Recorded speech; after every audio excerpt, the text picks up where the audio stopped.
Fatos Rustemi, 45 vjeç, prej gati 20 vite, shtrajtohet me kemp nga shteti për shkak të gjendjes së tij mendore që nga lindja. Por së fundmi, mjekët e komisionit të kempit i kanë hequr këtë të drejtë, duke vendosur t'ia ndërpresin trajtimin prej 90.000 lekësh të vjetra. Nëna e tij ju drejtua radio televizionit Ora News për të denoncuar padrejtësinë që sipas saj i është bërë 45 vjeçarit nga mjekët e komisionit të kempit. Kur dal në komision beheshti më përgjigjet me një mënyrë, si të them, edhe më futi dhe në politik. Ja, ta ka dhënë demokracia.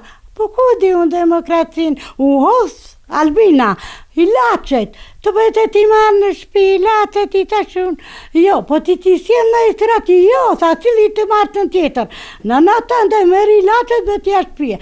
Nuk u ka grup djali tant.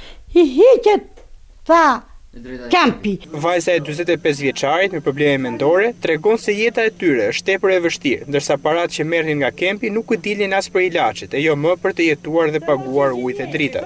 Babai më trajtohet prej 20 vjetësh me në kemp dhe këtë radhë ja hoqën padrejtësisht.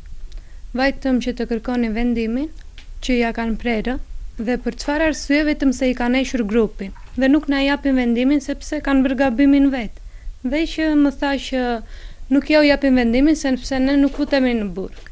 Pas interesimit të Ora News, përgjigjja që morëm nga mjekët e komisionit të kempit në Korçë ishte që i dëmtuari ka të drejtë të bëjë ankesë në Tiranë. Ndërsa pyetjes për prerjen e kempit, ata janë përgjigjur, sa ashtu e kanë parë të arsyeshme dhe nuk kanë për detyrë të japin shpjegime.